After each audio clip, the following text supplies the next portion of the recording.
Então, nessa ação penal 503, 52, 63, 15, depoimento da senhora ex-presidente Dilma Wanda Rousseff. Senhora ex-presidente, a senhora foi chamada como testemunha nesse processo, na condição de testemunha. Pela Excelência, o Ministério Público tem interesse em consignar contradita antes do compromisso. Contradita da testemunha? Isso, senhor. Qual seria a questão? Excelência, o MPF quer considerar contradita porque testemunha possui potencial interesse na demanda, já que ela indicou o Ademir Bendini para presidente da Petrobras, e as provas que surgiram na instrução dessa ação penal podem eventualmente ter relação com a atuação do depoente. Além disso, a depoente já fez declarações públicas atacando a denominada Operação Lava Jato, inclusive relatando supostos interesses escusos nas investigações. Há então excelência suspeita de parcialidade e isso deve ser valorado oportunamente. Diante disso, o MPF requer também que as testemunhas sejam informadas expressamente que possui direito ao silêncio caso suas respostas venham a ter caráter autoincriminatório. Alguma questão dos defensores? Não. Eu vou registrar. Tem? Sim, Excelência. Primeiro, obrigado pela oportunidade. Não estão presentes as hipóteses legais da contradita. A defesa requer, por esse motivo, seu indeferimento e que a testemunha seja devidamente compromissada. Certo. Ficar registrada a contradita apenas no registro dos autos, mas não me consta aqui que a testemunha em questão tem algum interesse pessoal nessa demanda específica, não é parte nem acusada de qualquer fato perante esse juízo. Então, fica apenas registrada a contradita, mas vai ser tomado o compromisso da testemunha de ser ouvida sobre o compromisso de dizer a verdade. Pois bem, então retomando, senhora ex-presidente, a senhora foi chamada nesse processo como testemunha. Na condição de testemunha, a senhora ex-presidente tem um compromisso com a justiça em dizer a verdade e responder as questões que lhe forem feitas, certo? Certo. Senhora ex-presidente, eu vou lhe advertir apenas por força do que diz a nossa legislação processual, que se a senhora ex-presidente faltar com a verdade, a senhora fica sujeita a um processo criminal, certo? Certo. Dito isso, eu vou passar a palavra aqui à defesa do senhor Ademir Bendini, que arrolou a senhora ex-presidente como testemunha. Considerando a condição da depoente, eu peço aqui, faço apenas a lembrança, que seja reportado a ela da forma apropriada, certo? Com a senhora ex-presidente ou excelência, como preferirem. Bom dia. Senhor presidente, em primeiro lugar, eu queria agradecer a presença da senhora e perguntar se a senhora está me ouvindo bem. Perfeitamente. Então, mais uma vez, muito obrigado. Eu começo aqui as minhas perguntas pelo processo de indicação do senhor Bendini à presidência da Petrobras. O senhor Bendini foi indicado e aprovado formalmente pela presidência, pelo Conselho da Petrobras, no dia 6 de fevereiro de 2015. Gostaria de saber se Vossa Excelência sabe informar, ainda que aproximadamente, quando é que o senhor Bendini ficou sabendo da sua indicação à presidência da Petrobras? Eu não sei a data precisa, mas eu posso relatar as condições nas quais ele foi convidado. Por 3 vezes, ou talvez 4, a doutora Maria da Graça Foster, que era presidente da Petrobras, por várias razões, principalmente porque o conjunto da diretoria queria se afastar, colocou seu cargo à disposição. Por 3 vezes eu a demovi. Na última vez, eu não consegui demovê-la se afastar, porque a razão que ela alegava era que os demais se afastariam. E para mim era importante que a Graça Foster continuasse na diretoria, conduzindo a Petrobras como ela estava conduzindo, do meu ponto de vista, no rumo correto. Então, num determinado fim de semana, eu não lembro precisamente a data, ela, em definitivo, me disse que se afastaria. E que tinha, portanto, me pedia que eu tomasse a providência, porque a Petrobras, como sendo uma empresa da importância que é, ela não podia ficar sem direção, porque não só a Graça Forster se afastaria, mas também mais diretores da Petrobras se afastariam também. Então, isso me foi comunicado e eu sei que no prazo mais exíguo possível, eu acredito que dentro de uma mesma semana, eu convidei o Dr. Bendini e também convidei também o Dr. Ivan, como o Dr. Bendini como presidente, o Dr. Ivan como diretor financeiro, e na sequência eles tomaram posse como conselheiros, né, e depois foram ratificados pela Assembleia. Perfeito. Foi num prazo bastante exíguo esse processo. Perfeito. Isso está perfeitamente documentado, se eu não me equivoco, pela imprensa. Perfeito. A data formal que o senhor Bendini assumiu a presidência é 6 de fevereiro, que é uma sexta-feira. Então, pelo que eu entendi, a indicação dele foi feita no curso desta mesma semana. Foi tudo, porque não era importante que não houvesse vacância.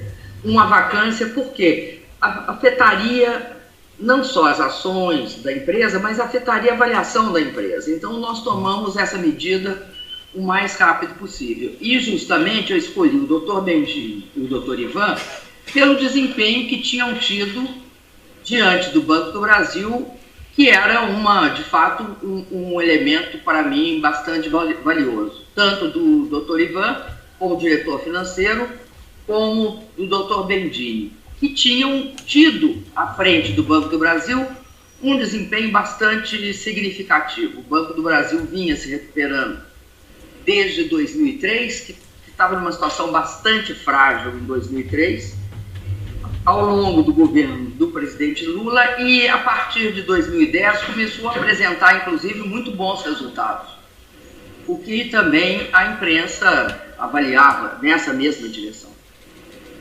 Perfeito. Foi a senhora que comunicou ao senhor Aldemir Bendini a indicação dele? Olha, eu convidei o Dr.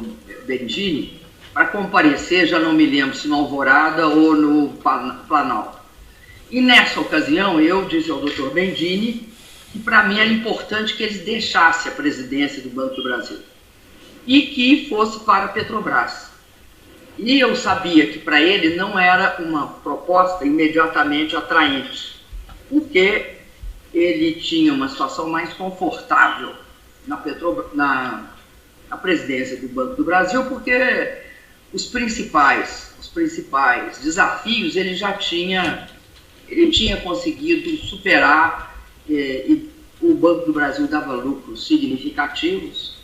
Então, houve uma necessidade de uma persuasão. Eu persuadi o Dr. Bendini a aceitar, junto com o Dr. Ivan. Por que era também complicado? Era a saída dos dois.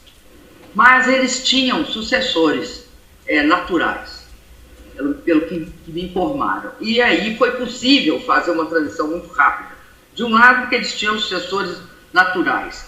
De outro, porque nós precisávamos que fosse com essa rapidez. Que não deixasse um intervalo muito grande entre esse anúncio e a posse. Perfeito. Eu agradeço e aproveito para perguntar, nesta oportunidade em que a senhora conversou com o senhor Aldemir Bendini, aí na semana em que ele foi, efetivamente assumiu a presidência da Petrobras, mais alguém, além da senhora e ele, participaram desta conversa? Se é que a senhora se recorda?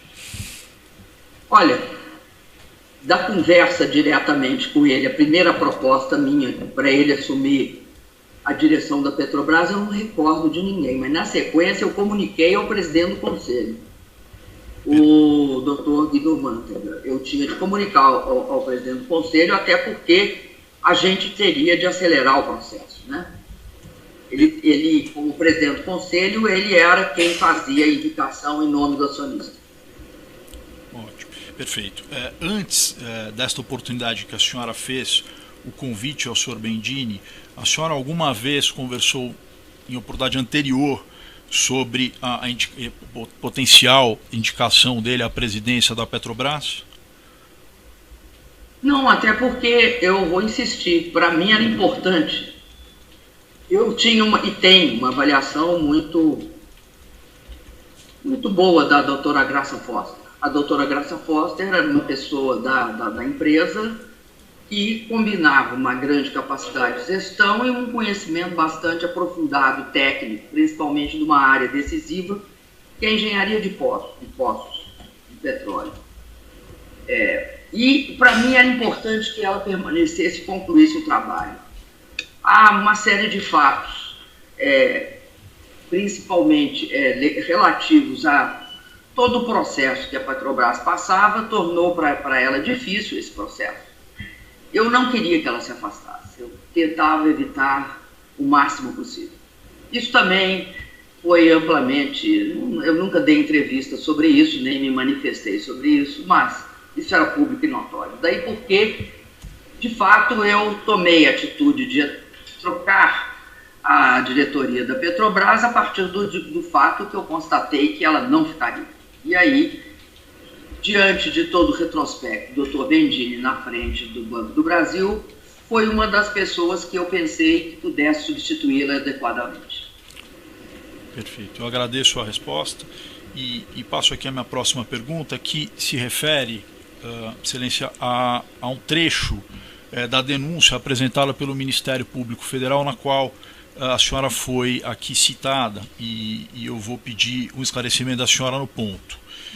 Diz a denúncia, com base numa declaração do senhor Marcelo Odebrecht, que a senhora teria constituído o então ministro Aloysio Mercadante como interlocutor do senhor Marcelo Odebrecht para tratar de questões relativas aí à Petrobras e Operação Lava Jato. Eu vou ler o trecho específico e peço para que a senhora, por gentileza, confirme se isso é verdadeiro ou não. Diz a denúncia no ponto, textualmente, o seguinte, Excelência. Aloysio Mercadante havia sido indicado a Marcelo Odebrecht pela então presidente da República Dilma Rousseff como sendo interlocutor para tratar de assuntos relacionados à Operação Lava Jato. Repito isso em razão de uma referência feita no depoimento do senhor Marcelo Odebrecht. É verdadeiro isso que diz a denúncia, Excelência? Veja bem, eu acredito que as pessoas tendem a fazer avaliações se colocando no centro do mundo. Não é necessariamente verdade. Eu fui ministra-chefe da Casa Civil. O que cuida o ministro-chefe da Casa Civil? Cuida de toda a coordenação do governo e de todos os problemas, principalmente os problemas graves que um governo enfrenta. Então, a designação do ministro Mercadante como ministro-chefe da Casa Civil dá a ele essas atribuições. É isso que faz o ministro-chefe da Casa Civil. Cuida de todas as questões. Tinha uma questão que era muito grave, e eu não sei se ainda é. Eu não parei de acompanhar em detalhes, até porque não tenho acesso às fontes. Uma delas era que as empresas que estavam sofrendo investigação da Lava Jato, elas necessariamente estavam tendo problemas na área de retomar os seus financiamentos, internos e externos. Isso criava para o governo um grande problema. Por quê? Porque essas empresas estavam comprometendo seus empregos e os seus financiamentos. Então, a discussão sobre a leniência era uma discussão presente para o governo. Nós discutimos leniência, não apenas através da CGU, da Controladoria Geral da União, da AGU, Advocacia Geral da União, da Casa Civil. Discutimos leniência no TCU, com o Ministério Público também, porque achávamos, e eu particularmente continuo achando, que a gente tem de punir maus feitos. Punir executivos ou funcionários que pratiquem maus feitos. Punir quem quer que pratique maus feitos. Agora, as instituições, elas são produtos sociais, elas não podem ser punidas. Da mesma forma como se pratica internacionalmente. Não há A Siemens, por exemplo. A Siemens é uma empresa que já foi investigada várias vezes, não foi uma só, não, foi várias vezes, por questões de que seus executivos praticaram atos de corrupção. Agora, não se destruiu a Siemens. A mesma coisa era a nossa preocupação. Nós tínhamos, de fato, uma preocupação pública em relação a construir as condições de leniência para que o processo tivesse punição dos responsáveis, mas que se salvasse as empresas de engenharia desse país, que são, não acredito que alguém desconheça, eram elementos essenciais da nossa competitividade, né? E ainda são. Ter empresas de engenharia, eu sou da época de 2003, 2004, 2005, quando não se conseguia uma empresa para fazer um projeto básico, nem um projeto executivo. Por quê? Porque você tinha morto a engenharia nacional. Então, essas empresas, elas tinham de ser preservadas, não através dos seus processos de corrupção, mas através daquilo que é produto, que uma empresa é produto. A empresa é um construto social. Ela não é, pura e simplesmente, a iniciativa de uma pessoa, né? São de vários, um grupo de pessoas. E, portanto, elas têm também um know-how, um conhecimento que é importante para o país. Por isso, sinto que a avaliação desse episódio pelo Dr. Marcelo Odebrecht, se isso é verdade, reduza a questão da leniência em si mesma. É uma forma de interpretar o mundo. Eu não concordo. Perfeito. Eu estou muito satisfeito com os esclarecimentos da senhora, agradeço a sua presença mais uma vez e aproveito para desejar um bom dia. Os demais defensores têm indagações? Sim, excelência. Bom dia, senhora presidenta. Aqui pela defesa de Fernando Reis, eu gostaria apenas de complementar alguns pontos que foram mencionados agora há pouco pela senhora. A senhora comentou, respondendo às perguntas do advogado anterior, que o país vivia alguns problemas financeiros e algumas empresas também passavam por problemas financeiros grandes, e que, nesse sentido, existiam alguns esforços do governo em suplantar essas questões. Especificamente quanto a um projeto da Sete Brasil com o estaleiro Enseada do Paraguaçu. A senhora se recorda de problemas financeiros enfrentados pela Sete Brasil a partir do fim de 2014? Olha, eu me recordo profundamente de algumas coisas que aconteceram em 2014. Eu não sei se o senhor tem, assim, conhecimento de como é que funcionou o mercado de petróleo de 2003 até 2014, segundo semestre de 2014. Mas o que se verificou foi o seguinte: teve um surto de valorização do preço do petróleo extremamente significativo. Eu lembro que, ao a gente entrar no governo, eu era ministra de Minas e Energia, o preço do petróleo chegou a $13 o barril. E $13 o barril é um preço bastante difícil de assegurar um certo nível de expansão da produção e da atividade. A partir daí, o preço do petróleo teve uma trajetória de alta, a ponto de chegar a $140 o barril. E isso implicava numa certa avaliação das empresas de petróleo, tanto no que se refere à sua capacidade. Elas tinham necessidade de colocar essa abundância de recursos em várias atividades. Não foi só a Petrobras. Qualquer empresa de petróleo, a Chevron, todas as grandes empresas chamadas majors, né, tiveram um processo de expansão acelerado. O que acontece na metade, começa e se acentua na metade de 2014? Começa uma queda do preço do petróleo.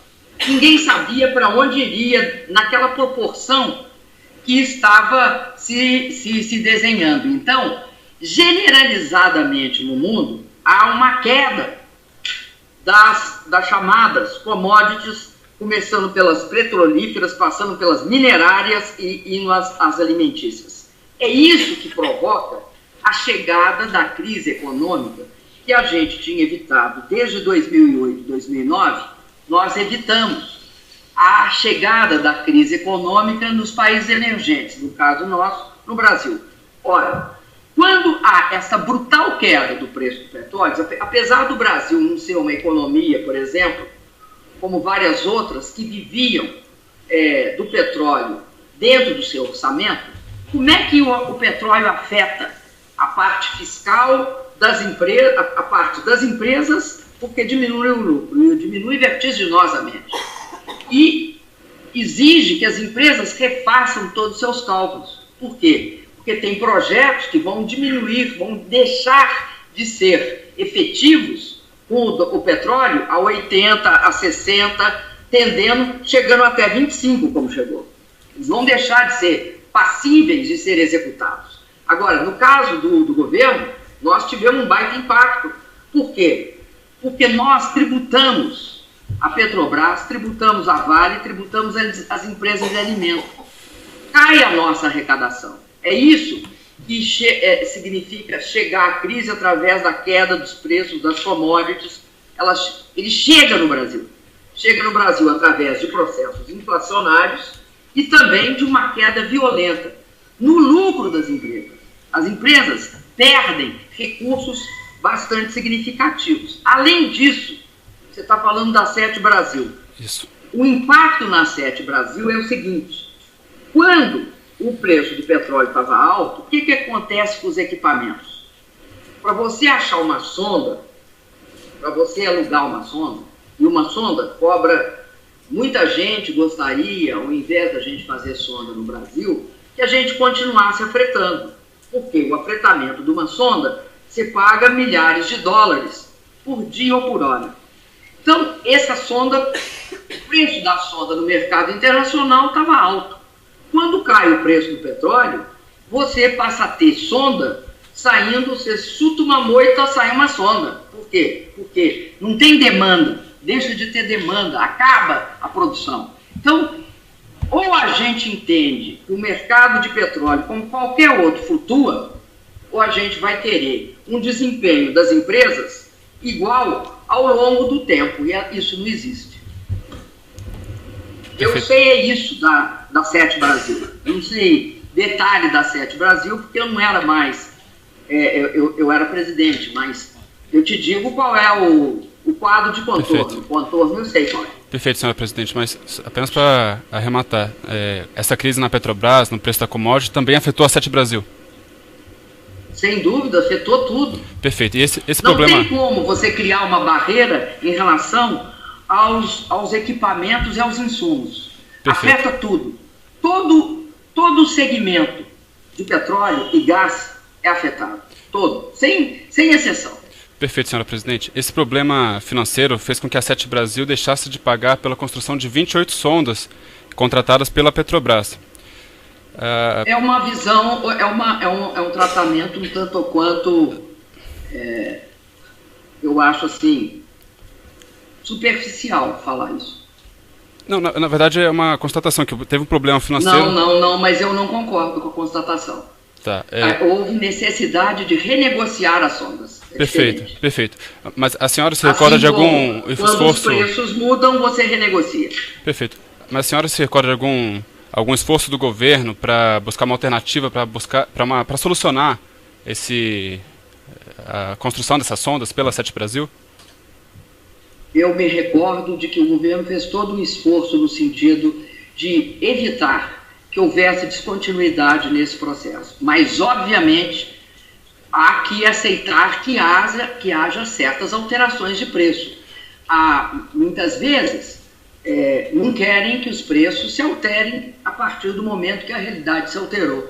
O que o governo fez foi tentar sistematicamente impedir que houvesse descontinuidade. Perfeito. Sabendo que vai chegar um outro período em que novamente o preço do petróleo vai subir e você terá necessidade de sondas do Brasil, a não ser que se queira só o modelo de importação e transferência de empregos para a Coreia do Sul, a China ou o Japão. Perfeito, senhor presidente, mas o governo doutor, brasileiro... só uma questão, alguma questão mais objetiva relacionada ao caso concreto? Porque as questões das dificuldades econômicas são já conhecidas, isso já foi... Então, objetivamente, sobre o caso concreto aqui, alguma questão? Houve algum tipo de investimento japonês, ou tentativa de investimento japonês no estaleiro da Enseada do Paraguaçu?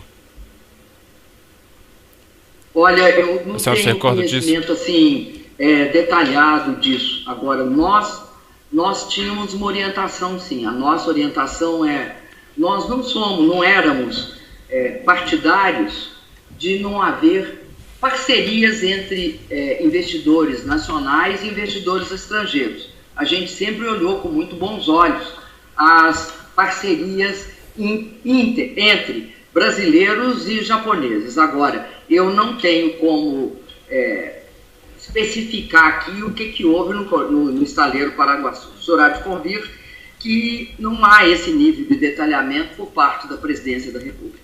Perfeito, mas a senhora se recorda de ter participado Não, doutor, eu vou indeferir essa questão, eu não vejo relação nenhuma com o caso concreto aqui. Alguma questão objetiva no caso concreto? Excelência, é porque há Não, e eu não sei do que ele fala. Sim, só um minutinho, senhora presidente. É só um fato concreto que está citado na denúncia no que diz respeito ao estaleiro do Paraguaçu. Qual é a relação disso com a questão aqui combinada que é o objeto da acusação? Justamente para demonstrar o poder do presidente Aldemir Bendini. Presidente do quem? Aldemir Bendini. Justamente para demonstrar a questão do poder dele, da influência dele e como que ele poderia lidar com essas questões. Está indeferida a questão, não tem relação objetiva. Mais alguma questão? Não, excelência. Sem mais perguntas. Outro defensor tem indagações?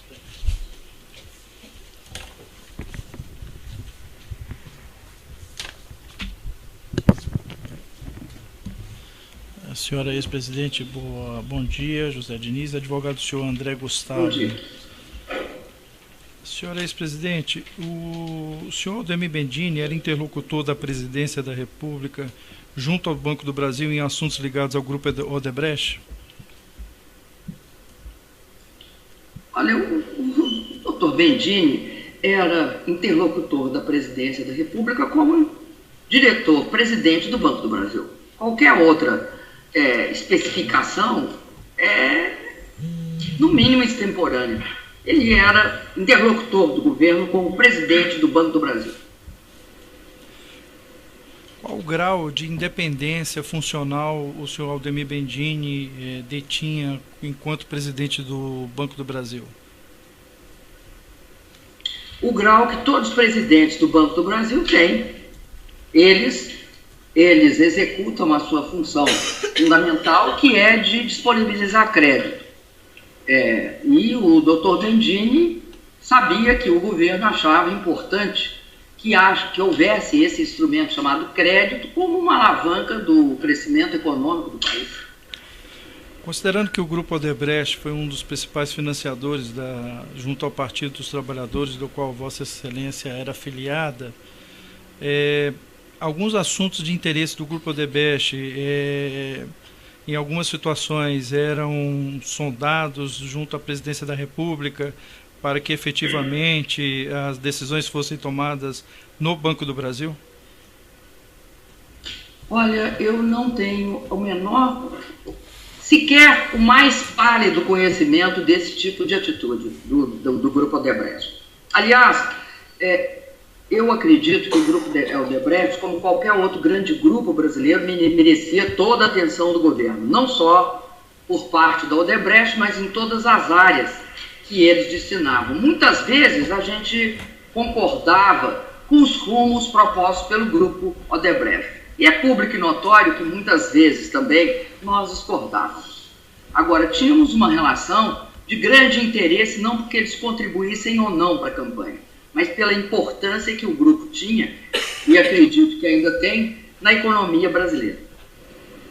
Sem mais perguntas. Certo, eu vou interromper aqui o tamanho do áudio, retomando.